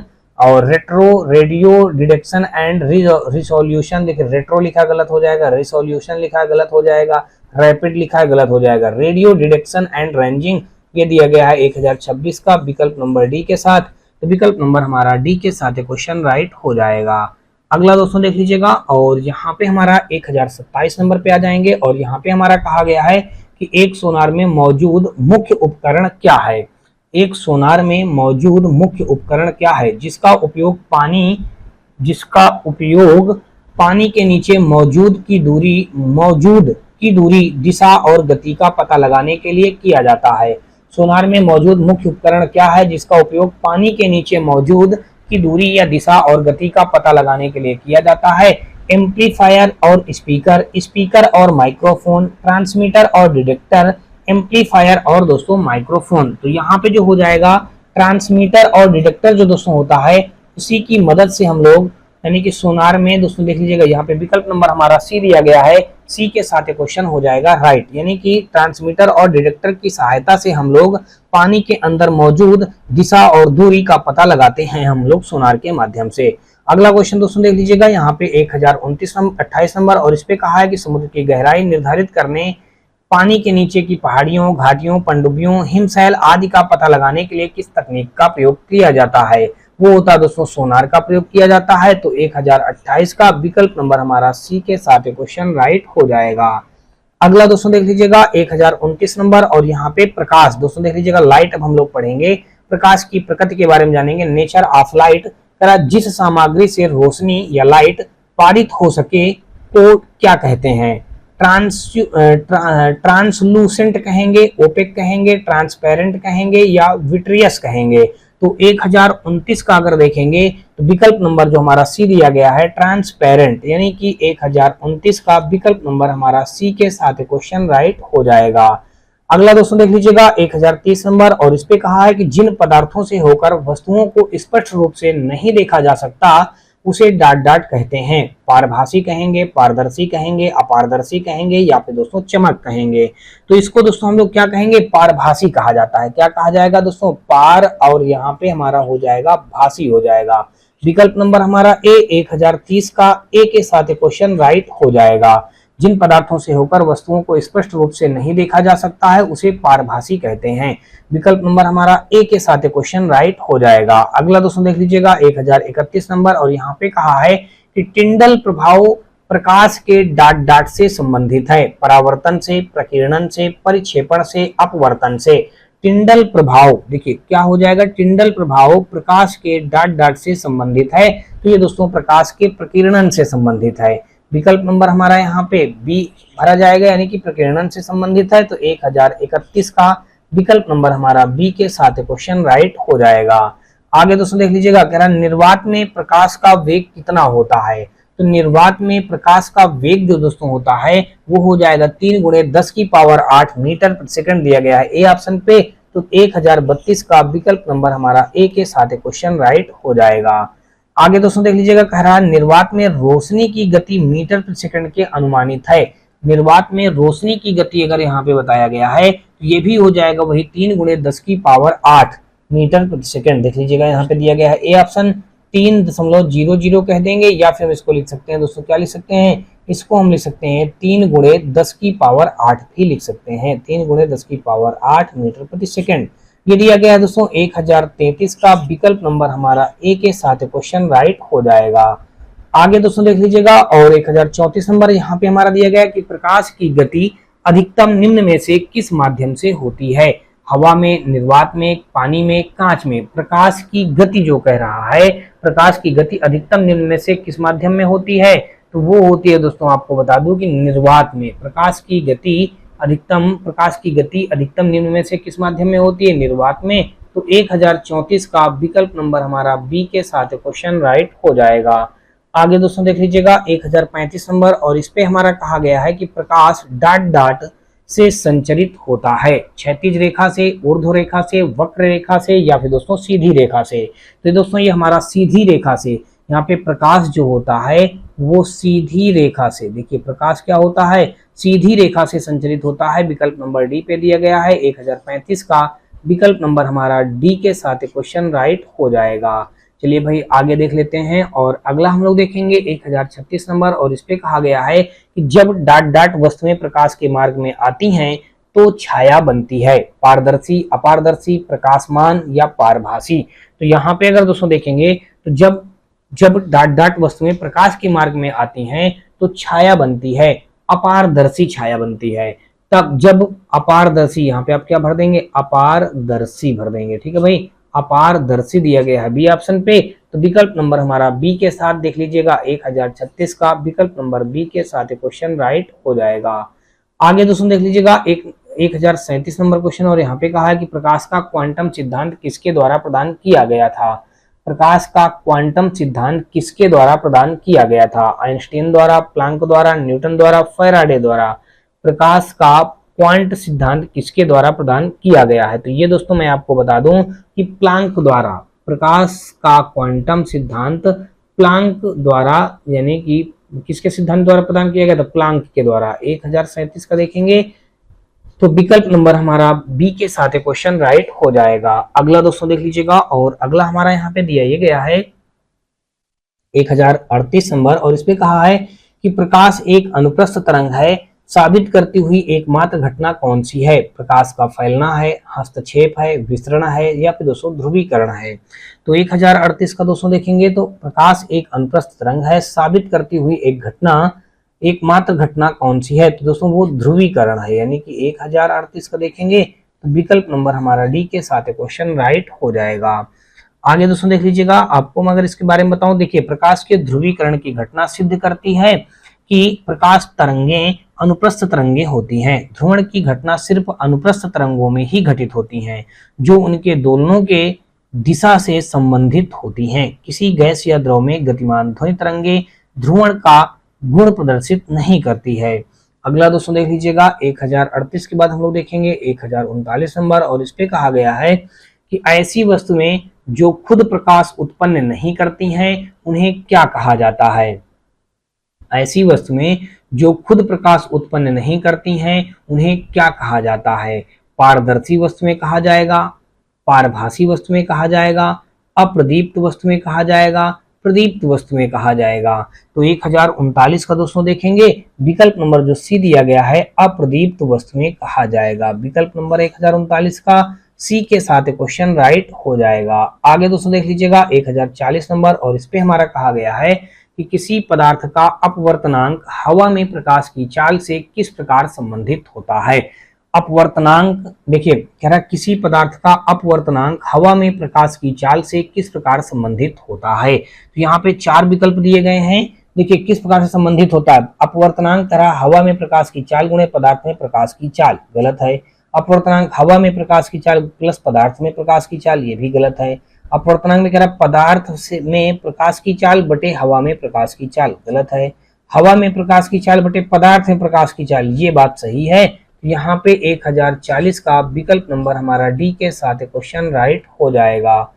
आगे दोस्तों देख लीजिएगा 1040 के बाद हम लोग देखेंगे 1041 नंबर, और इस पे हमारा कहा गया है क्वेश्चन पे, वस्तुएं जो अपनी रोशनी स्वयं उत्पादित करती हैं को डाट डाट कहते हैं। वस्तुएं जो अपनी रोशनी स्वयं उत्पादित करती हैं को डाट डाट कहते हैं। पारदर्शी वस्तुएं कहते हैं, स्पष्ट वस्तुएं कहेंगे, गैर चमकदार वस्तुएं कहेंगे, या चमकदार वस्तुएं कहेंगे। 1041 का अगर देखेंगे तो विकल्प नंबर जो दिया गया है चमकदार वस्तुएं कहेंगे, दिया गया है 1041 में। दोस्तों विकल्प नंबर डी के साथ क्वेश्चन हमारा राइट हो जाएगा। वस्तुएं जो अपनी रोशनी स्वयं उत्पादित करती हैं को डाट डाट कहते हैं, चमकदार वस्तुएं कहते हैं। चलिए भाई अगला देख लेते हैं, और अगला हमारा यहाँ पे दोस्तों देख लीजिएगा 1041 के बाद हम लोग देखेंगे 1042 नंबर, और इस पे हमारा कहा गया है क्वेश्चन पे कि हमें घास का रंग हरा दिखाई देता है क्योंकि, अब देखिए हमें घास का रंग हरा दिखाई देता है क्योंकि यह हरे रंग के प्रकाश को वापस हमारी आंखों पर परावर्तित करती है। हाँ ये बात दोस्तों सही कह रहा है। या हरे रंग के प्रकाश को अवशोषित करती है, गलत कह रहा है। या हरे रंग के अलावा अन्य सभी प्रकाश को परिवर्तित करती है, भी गलत कह रहा है। यह हमारी आंखों पर सफेद प्रकाश को परावर्तित करती है, गलत कह रहा है। यानी कि यह हरे रंग के प्रकाश को वापस हमारी आंखों पर परावर्तित करती है। दोस्तों 1042 का विकल्प नंबर हमारा ए के साथ क्वेश्चन राइट हो जाएगा।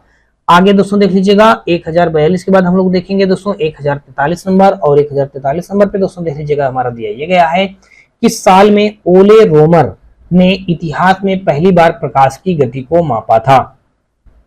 कह रहा है कौन से ईयर में या कौन से वर्ष में ओले रोमर, देखिए ओले रोमर जो है दोस्तों एक वैज्ञानिक हैं, इन्होंने इतिहास में पहली बार प्रकाश की गति मापी थी। किसकी प्रकाश की गति मापी थी? ये हो जाएगा 1676 ईस्वी में इन्होंने मापी थी। किसमें मापी थी दोस्तों? 1676 ईस्वी में।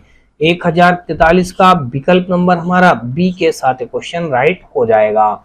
अगला दोस्तों देख लीजिएगा 1043 के बाद अगर हम देखेंगे 1044 नंबर क्वेश्चन, और यहाँ पे कहा गया है कि सूर्य की रोशनी में हरे रंग का दिखाई देने वाला एक कपड़ा लाल रोशनी में देखे जाने पर काले रंग का दिखाई देना क्यों शुरू हो जाता है?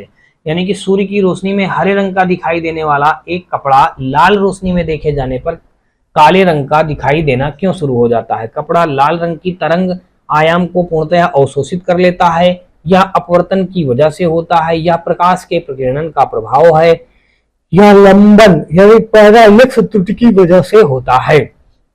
यानी कि 1044 का देखेंगे तो विकल्प नंबर जो ए दिया गया है, यानी कि कपड़ा लाल रंग की तरंग, देखिए कपड़ा लाल रंग की तरंग आयाम को पूर्णतया अवशोषित कर लेता है।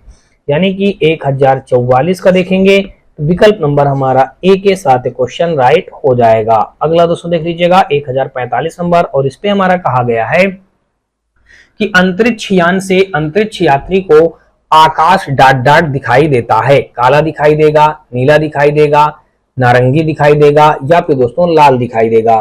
तो मैं आपको दोस्तों बता दूं कि अंतरिक्ष यान से अंतरिक्ष यात्री को आकाश जो दिखाई देगा वो दोस्तों काला दिखाई देता है। आकाश काला दिखाई देता है। क्या दिखाई देगा? काला। काला दिया गया है ए ऑप्शन पे, तो 1045 का विकल्प नंबर हमारा ए के साथ क्वेश्चन राइट हो जाएगा।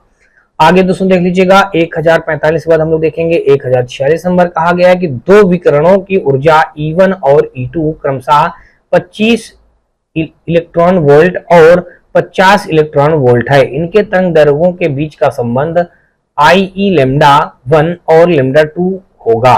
तो दोस्तों देख लीजिएगा यहाँ पे अगर 146 नंबर में देखेंगे तो यहाँ पे जैसे ये सब कुछ दिया गया है, कह रहा है हम पहले विकिरण की ऊर्जा मान लेते हैं। देखिए अगर यहाँ पे हम मान लें पहले विकिरण की ऊर्जा, विकिरण, देखिए पहले विकिरण की यहाँ पे हम क्या मान लें? यहाँ पे ऊर्जा मान लें। पहले विकिरण की ऊर्जा हमारी कितनी हो जाएगी? 25 इलेक्ट्रॉन वोल्ट हो जाएगी। अब दूसरे विकिरण की देख लीजिए यहाँ पे मानेंगे, दूसरे विकिरण की ऊर्जा अगर हम यहाँ पे मानेंगे तो ये कितना हो जाएगा? यानी कि E2, देखिए ये हमारा हो जाएगा E1 हो जाएगा, और ये हमारा E2 हो जाएगा। ये दूसरा देख लीजिए कितना दिया गया? 50 इलेक्ट्रॉन वोल्ट दे रखा है, हमने ये रख दिया।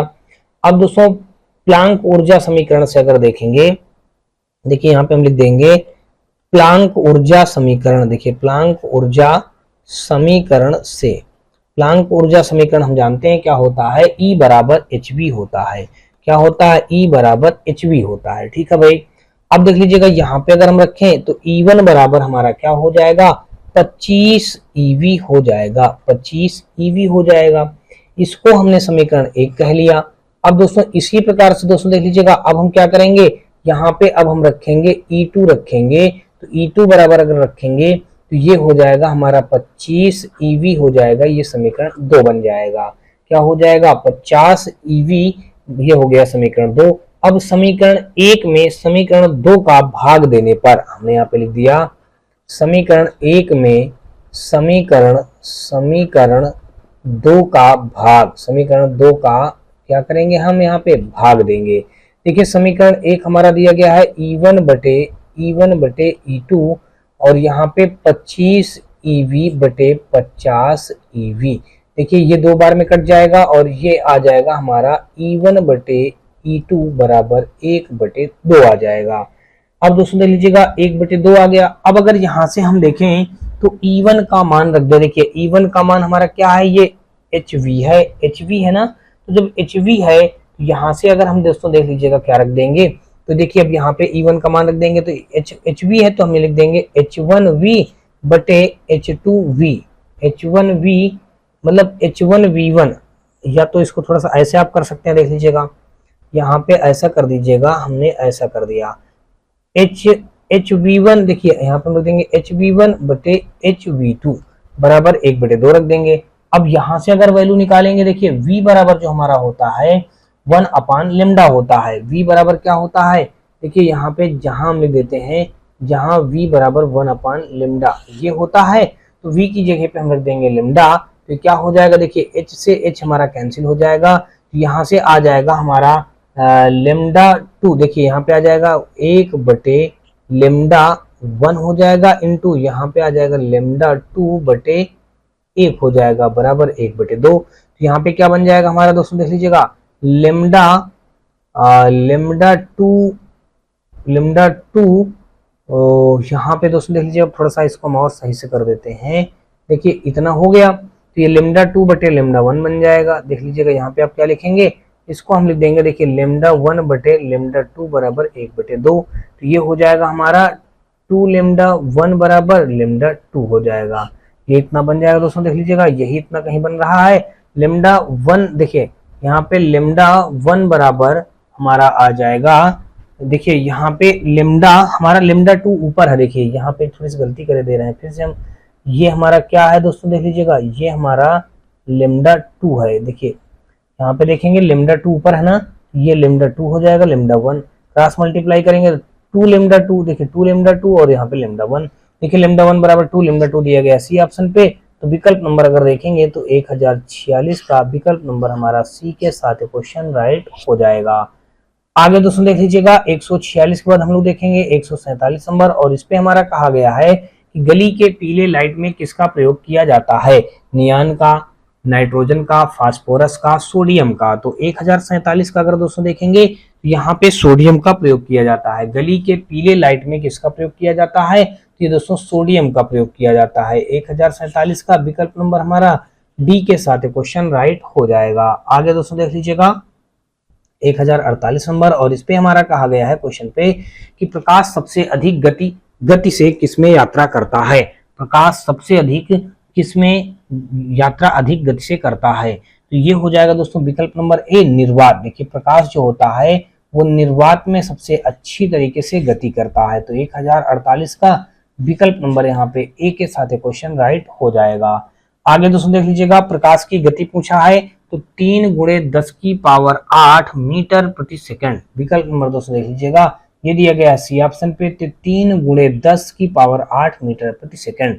तो ये बात दोस्तों सही है, और यहाँ पे अगर देखेंगे तो 1049 का विकल्प नंबर हमारा सी के साथ क्वेश्चन राइट हो रहा है। अगला दोस्तों देख लीजिएगा 1050 नंबर, और इस पे हमारा कहा गया है कि हवा में प्रकाश की चाल कितनी होती है। दोस्तों हवा में प्रकाश की चाल अगर पूछा जाए तो हवा में भी प्रकाश की चाल वही होगी, 3 × 10⁸ मीटर प्रति सेकंड।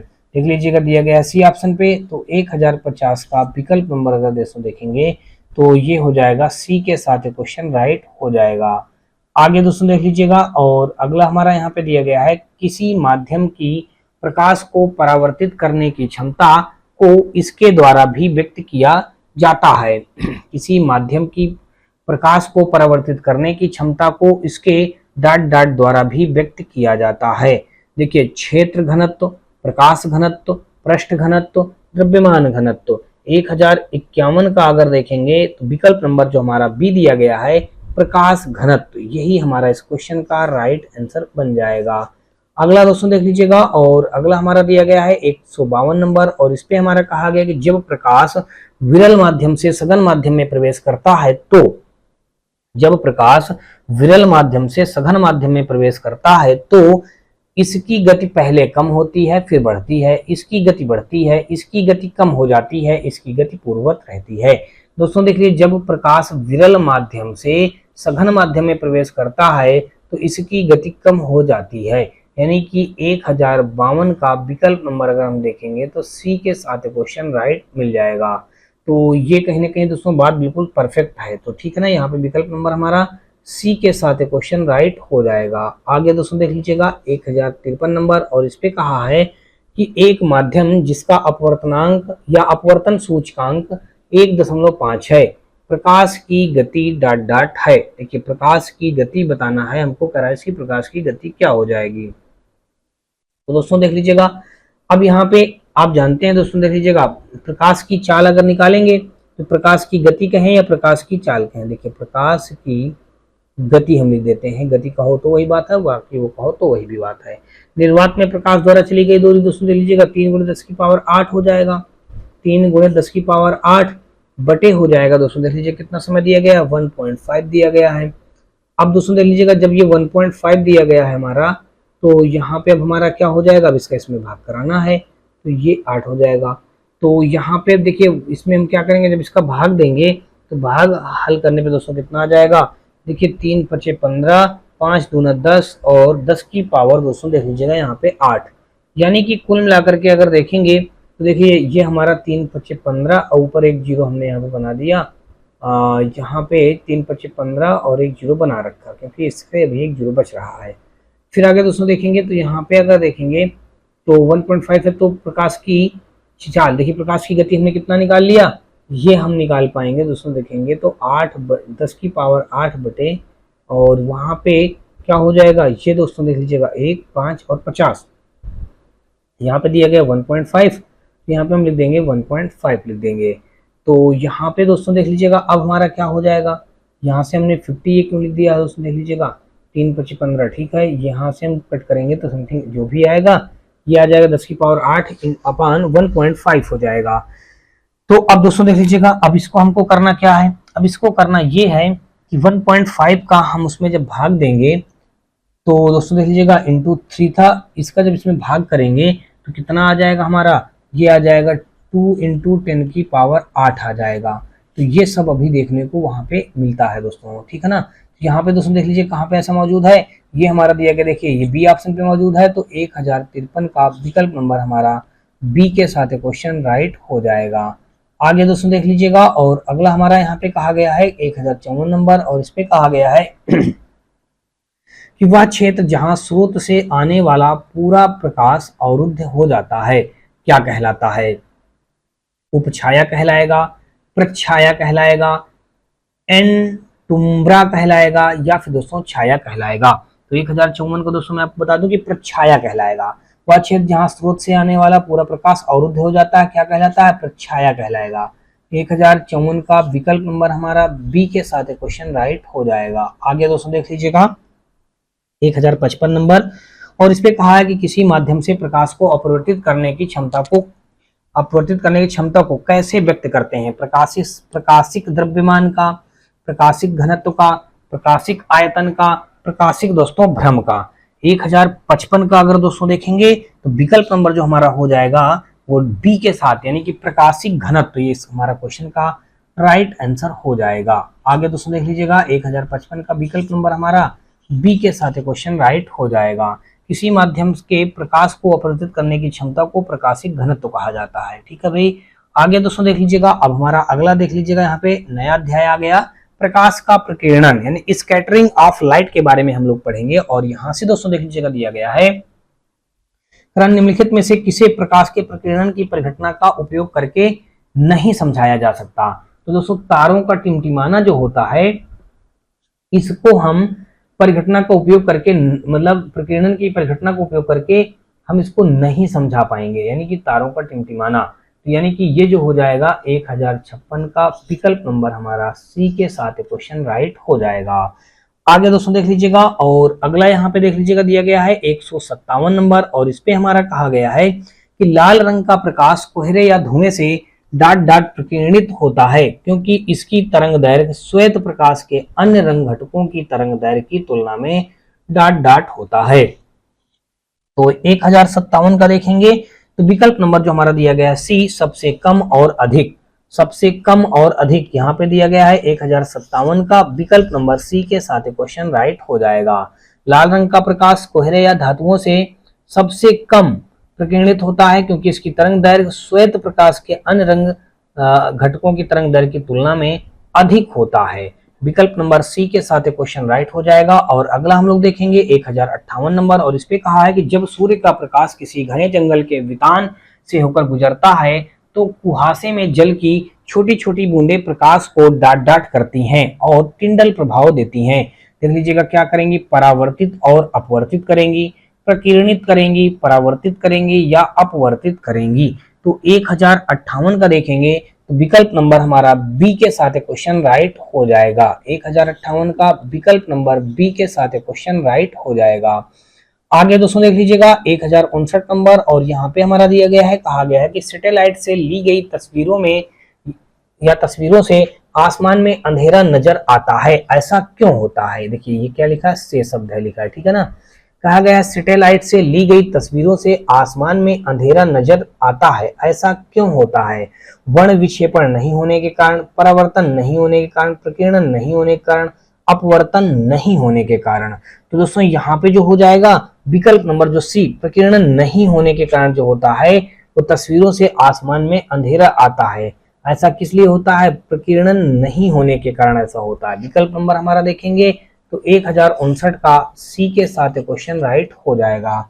अगला दोस्तों देख लीजिएगा 1059 के बाद अगर हम देखेंगे दोस्तों तो हमारा अब अगला देख लीजिएगा 1060 नंबर, और यहाँ पे कहा गया है क्वेश्चन पे, देखिए 1060 नंबर में देख लीजिएगा, यहाँ पे दिया गया, कहा गया कि प्रकीर्णित प्रकाश का रंग प्रकीर्णित होने वाले कणों के आकार पर निर्भर करता है। अति सूक्ष्म कण मुख्य रूप से डाट डाट प्रकाश का प्रकीर्णन करते हैं। तो 1060 का देखेंगे तो विकल्प नंबर जो सी दिया गया है यही इस क्वेश्चन का राइट आंसर बन जाएगा। 1060 का विकल्प नंबर हमारा सी के साथ क्वेश्चन राइट हो जाएगा।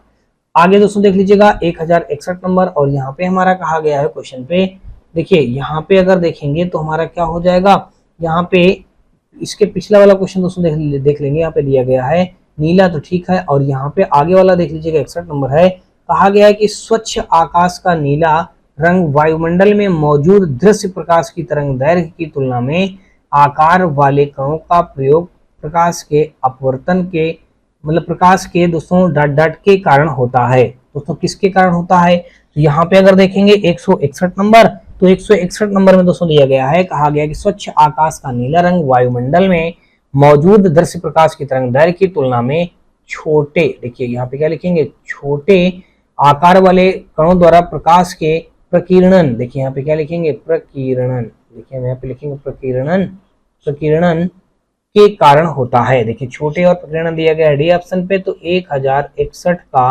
विकल्प नंबर हमारा यहाँ पे क्या हो जाएगा, विकल्प नंबर हमारा डी के साथ क्वेश्चन राइट हो जाएगा। आगे दोस्तों देख लीजिएगा 1061 का विकल्प नंबर हमारा डी के साथ क्वेश्चन राइट हो गया। और आगे देखेंगे 162 नंबर, और यहाँ पे कहा है कि अंतरिक्ष का रंग काला दिखने का कारण क्या है। अंतरिक्ष का रंग काला दिखने का कारण क्या है, प्रकाश का प्रकीर्णन नहीं होने के कारण अंतरिक्ष का रंग दोस्तों काला दिखता है। देख लीजिएगा यहाँ पे सी ऑप्शन पे दिया गया है, प्रकाश का प्रकीर्णन न होने के कारण अंतरिक्ष काला दिखाई देता है। यानी कि 1062 का अगर दोस्तों देखेंगे तो विकल्प नंबर हमारा सी के साथ क्वेश्चन राइट हो जाएगा। आगे दोस्तों देख लीजिएगा, और यहाँ पे हमारा कहा गया है वायुमंडल की अनुपस्थिति में आकाश का रंग कैसा होता है। देखिए वायुमंडल की अनुपस्थिति में आकाश का रंग कैसा होता है, तो आकाश का रंग दोस्तों हमारा काला होता है। यानी कि 1063 का विकल्प नंबर हमारा डी के साथ क्वेश्चन राइट हो जाएगा। अगला दोस्तों देख लीजिएगा, और यहाँ पे हमारा दिया गया है कि 1064 नंबर क्वेश्चन पे कहा है कि डाट डाट के कारण जब प्रकाश किसी माध्यम के निलंबित कणों से होकर गुजरता है तो प्रकाश कुछ भाग अवशोषित होता है और सभी दिशाओं में उत्सर्जित फैल जाता है। अब दोस्तों देख लीजिएगा किसके, प्रकाश के प्रकीर्णन, प्रकाश के अपवर्तन, प्रकाश के परावर्तन, प्रकाश के वर्ण विक्षेपण। तो यहाँ पे जो हो जाएगा हमारा दोस्तों देख लीजिएगा, प्रकाश के प्रकीर्णन के कारण जब प्रकाश किसी माध्यम का निलंबन या निलंबित कणों से होकर गुजरता है तो प्रकाश का कुछ भाग अवशोषित हो जाता है। ये हो जाएगा प्रकाश का प्रकीर्णन। तो यहाँ पे अगर देखेंगे तो 1064 का विकल्प नंबर यहाँ पे हमारा ए के साथ क्वेश्चन राइट हो जाएगा। आगे दोस्तों देख लीजिएगा, और अगला हमारा दिया गया है 1065 नंबर, और इस पे कहा गया है क्वेश्चन पे कहा गया है कि निम्नलिखित में से प्रकाश के प्रकीर्णन के अनुप्रयोगों निम्नलिखित में से प्रकाश के प्रकीर्णन के अनुप्रयोगों की पहचान करें। देखिए तारों के संकेतों का लाल होना, समय से पूर्व सूर्योदय और विलंबित सूर्यास्त, तारों का टिमटिमाना, टिंडल प्रभाव, सूर्य का लाल और आकाश का नीला होना। तो 1065 का दोस्तों देखेंगे तो यहाँ पे देख लीजिएगा, यहाँ पे टिंडल प्रभाव एक हो जाएगा और फिर हो जाएगा सूर्य का लाल। देखिए ये 1 नंबर, ये 2 नंबर, सूर्य का लाल और आकाश का नीला होना। फिर दोस्तों देख लीजिएगा ए ऑप्शन, खतरे के संकेतों का लाभ उठाना। ये भी हमारा यानी कि हमने इनको क्या किया दोस्तों, यहाँ पे यही हमारा प्रकाश के प्रकीर्णन के अनुप्रयोगों की पहचान हम लोग ऐसे करेंगे। तो यहाँ पे दोस्तों देख लीजिएगा 3 2 5 1 6, यानी कि दोस्तों देखेंगे तो देखिए ये हमारा 1 नंबर पे आएगा, फिर दूसरे नंबर पे तीसरे नंबर। देखिए सबसे पहले हमारा क्या आएगा, सबसे पहले डी आएगा, डी के बाद ई आएगा, ई के बाद हमारा दोस्तों ए आएगा, डी ई ए, कैपिटल लिख देंगे डी ई ए, आप ऐसा लिख दीजिएगा अपने डायरी में। और यहाँ पे विकल्प नंबर हमारा 165 का विकल्प नंबर हमारा सी के साथ क्वेश्चन राइट हो जाएगा। और अगला दोस्तों देख लीजिएगा 165 का विकल्प नंबर सी के साथ क्वेश्चन राइट हो जाएगा। आगे दोस्तों देख लीजिएगा 165 के बाद हम लोग देखेंगे 166 नंबर, और यहाँ पे कहा है कि गहरे समुद्र में पानी का रंग नीला किसके कारण दिखाई देता है। प्रकाश का प्रकीर्णन के कारण, प्रकाश के अपवर्तन के कारण, प्रकाश के परावर्तन, प्रकाश के वर्ण विक्षेपण। तो दोस्तों इस प्रकार जब कंडीशन आ जाती है तो प्रकाश के प्रकीर्णन के कारण ही ऐसा होता है। तो 1066 का विकल्प नंबर हमारा ए के साथ क्वेश्चन राइट हो जाएगा। आगे दोस्तों देख लीजिएगा 1067 नंबर, और इस पे कहा गया है क्वेश्चन पे कि सीवी रमन के बारे में निम्न में से क्या गलत है। सीवी रमन के बारे में कह रहा निम्नलिखित में से कौन सा गलत है। उन्हें 1954 में भारत रत्न से सम्मानित किया गया। तो बिल्कुल सही है दोस्तों, इनको भारत रत्न से सम्मानित किया गया था 1954 में। उन्होंने वर्ष 1930 में नोबेल पुरस्कार भी जीता, ये भी बात सही है। फिर कह रहा उनका जन्म 1888 में तमिलनाडु में हुआ था। तो अब दोस्तों यहाँ पे देख लीजिएगा, यहाँ पे हमारा देख लेंगे तो ये तो हमारा क्या हो जाएगा, उनका जन्म 1888 में तमिलनाडु में हुआ था। तो कह रहा ये हो जाएगा, कह रहा 12 में से क्या गलत है, हमको गलत बताना है। तो उन्हें 1987 में नाइट हुड की उपाधि मिली। तो यानी कि उस समय पे दोस्तों भी हम आपको बता दें कि उन्हें 1987 में नाइट हुड की उपाधि मिली। तो ये सीवी रमन के बारे में निम्न में से क्या गलत है, यही दोस्तों हमारा गलत हो जाएगा। 1067 का विकल्प नंबर हमारा डी के साथ क्वेश्चन राइट हो जाएगा। आगे दोस्तों देख लीजिएगा 167 के बाद अगर हम देखेंगे 168 नंबर देखा जाएगा। तो 168 नंबर में दोस्तों देख लीजिएगा यहाँ पे क्या निकला है। 168 नंबर में क्वेश्चन देखेंगे तो कहा गया है कि बादलों का रंग सफेद डाट डाट के कारण दिखता है। बादलों का रंग सफेद किसके कारण दिखता है, प्रकाश के अपवर्तन, विकिरण, प्रकाश के परावर्तन, प्रकाश के प्रकीर्णन। तो यहाँ पे अगर दोस्तों देखेंगे तो प्रकाश के अपवर्तन, विकिरण और प्रकाश के अपवर्तन। तो यहाँ पे दोस्तों देख लीजिएगा, यहाँ पे बादलों का रंग डाट डाट के कारण दिखता है। तो दोस्तों किसके अकॉर्डिंग दिखता है, ये विकल्प नंबर हमारे दिया गया है यहाँ पे कल से। दोस्तों यहाँ पे क्या होगा, विकल्प नंबर यहाँ पे जो हमारा हो जाएगा बादलों का रंग डाट डाट के कारण दिखता है। तो 1068 का विकल्प नंबर डी प्रकाश के प्रकीर्णन के कारण, किसके कारण दोस्तों, प्रकाश के प्रकीर्णन के कारण। तो 1068 का विकल्प नंबर हमारा डी के साथ क्वेश्चन राइट हो जाएगा। अगला क्वेश्चन दोस्तों देख लीजिएगा 169 नंबर, और यहाँ पे हमारा कहा गया है कि प्रकाश की एक पुंज की द्रव में तैरने या द्रव में तैरते कणों से टकराना या टकराव के कारण होने वाले प्रकीर्णन से उत्पन्न चमक की प्रक्रिया को क्या कहते हैं। रमन प्रभाव, टिंडल प्रभाव, स्नेहल प्रभाव या हीगनन प्रभाव। तो 1069 दोस्तों देख लीजिएगा, 1069 पूरा यहाँ पे दोस्तों देख लीजिएगा क्या हो जाएगा। देखिए 1069 पे प्रकाश की एक पुंज की द्रव में तैरते कणों से टकराव के कारण होने वाले प्रकीर्णन से उत्पन्न व प्रक्रिया को कहा जाता है। दोस्तों 169 का यहाँ पे देखेंगे तो इसको क्या कहा जाएगा, इसको कहा जाएगा दोस्तों टिंडल प्रभाव कहा जाता है। क्या कहा जाएगा, टिंडल प्रभाव। 169 का दोस्तों अगर देखेंगे तो विकल्प नंबर हमारा बी के साथ क्वेश्चन राइट हो जाएगा। अगला दोस्तों देख लीजिएगा, और यहाँ पे हमारा 1070 नंबर पे कहा गया है क्वेश्चन पे कि सूर्य के प्रकाश का प्रकीर्णन किसकी उपस्थिति के कारण होता है। सूर्य के प्रकाश का प्रकीर्णन किसकी उपस्थिति के कारण होता है। तो यहाँ पे अगर देखेंगे तो कह रहा है उसका दोस्तों किसके प्रभाव के कारण होता है, यानी कि सूर्य के प्रकाश का प्रकीर्णन किसकी उपस्थिति के कारण होता है। तो दोस्तों यहाँ पे ये वायुमंडल की उपस्थिति के कारण होता है। किसके उसमें 1070 का देखेंगे तो वायुमंडली, देखिए वायुमंडल लिखेंगे, वायुमंडल के यहाँ पे क्या हो जाएगा 1070 का देखेंगे तो वायुमंडल के, देखिए अभी हम बात भी हम देखते हैं दोस्तों, सूर्य के प्रकाश का प्रकीर्णन किसकी उपस्थिति के कारण होता है, तो वायुमंडल के कारण होता है। तो यहाँ पे अगर दोस्तों देखेंगे तो विकल्प नंबर हमारा 170 का बी के साथ क्वेश्चन राइट हो जाएगा। अगला दोस्तों देख लीजिएगा 171 नंबर, और इस पे कहा है कि इनमें से कौन सा प्रकाश के प्रकीर्णन का एक उदाहरण है। इनमें से कौन सा प्रकाश के प्रकीर्णन का एक उदाहरण है। तो 1071 का दोस्तों देखेंगे तो यहाँ पे जो दिया गया है हमारा ए ऑप्शन प्रकाश आकाश का नीला रंग। देखिए आकाश का नीला रंग हमारा यही इस क्वेश्चन का राइट आंसर हो जाएगा। तो यहाँ पे दोस्तों विकल्प नंबर हमारा ए के साथ राइट हो गया। बचा क्या दोस्तों यहाँ पे, अब दोस्तों देख लीजिएगा यहाँ पे हमारा 171 का ए के साथ राइट हो गया और बचा हमारा दोस्तों देख लीजिएगा अगला क्वेश्चन यहाँ पे कहा है कि आकाश का नीला रंग निम्न में से किसके कारण होता है। आकाश का नीला रंग कह रहा निम्न में से किसके कारण होता है। तो दोस्तों मैं आपको बता दूं कि यहाँ पे प्रकाश का प्रकीर्णन के कारण होता है, जो कि दिया गया है डी ऑप्शन पे। तो विकल्प नंबर हमारा डी के साथ क्वेश्चन राइट हो जाएगा। यानी कि आकाश का नीला रंग निम्न में से किसका कारण है। हम पेश कर रहे हैं कि भाई हमारा यहाँ पे विकल्प नंबर प्रकाश का प्रकीर्णन सही है और बाकी हम देखेंगे तो 1072 का विकल्प नंबर डी के साथ क्वेश्चन राइट हो जाएगा। और अगला दोस्तों देख लीजिएगा। और दोस्तों मैं आपको बता दूं कि आज के इस पार्ट पे हमारा अंतिम क्वेश्चन होगा। वीडियो कैसा लगा दोस्तों आप हमें कमेंट सेक्शन में कमेंट करके बताएं। और दोस्तों वीडियो का कोई भी पार्ट थोड़ा सा भी पसंद आया हो तो आप हमारे वीडियो को लाइक करिएगा, अपने दोस्तों में ज्यादा से ज्यादा शेयर करिएगा। साथ में दोस्तों यदि आप चैनल पे पहली बार आए हो तो चैनल को सब्सक्राइब कर बेल घंटी जरूर दबा लीजिएगा, क्योंकि दोस्तों आपको बता दूं कि ऐसे ही नए नए नोटिस प्राप्त करने के लिए और पूरा सारे क्वेश्चनों को देखने के लिए दोस्तों आप हमारी चैनल पे जरूर से जरूर सब्सक्राइब शेयर और दोस्तों सब्सक्राइब जरूर करिएगा। ठीक है, तो 1073 नंबर के क्वेश्चन में दिया गया, कहा गया कि आकाश नीला क्यों दिखाई देता है। तो श्वेत प्रकाश में नीले रंग की तरंग दैर्घ्य अपेक्षाकृत निम्न होती है और यह हवा के अणुओं द्वारा सर्वाधिक प्रकीर्णित होता है। विकल्प नंबर हमारा सी के साथ क्वेश्चन राइट हो जाएगा। अगला दोस्तों देख लीजिएगा। और अगला दोस्तों आपको बता दूं कि यहीं से हमारा इस पार्ट का फिनिश हो रहा है। दोस्तों वीडियो कैसा लगा दोस्तों आप अपनी राय और सुझाव में कमेंट सेक्शन में कमेंट करके बताएं। और दोस्तों वीडियो का कोई भी पार्ट थोड़ा सा भी पसंद आए तो आप हमारे वीडियो को लाइक करिएगा, अपने दोस्तों ज्यादा से ज्यादा शेयर करिएगा। साथ में दोस्तों जब चैनल पे पहली बार आए हो तो चैनल को सब्सक्राइब कर घंटी जरूर दबा लीजिएगा। तो चलिए दोस्तों हम लोग नेक्स्ट पार्ट में मिलते हैं, तब तक के लिए दोस्तों जय हिंद।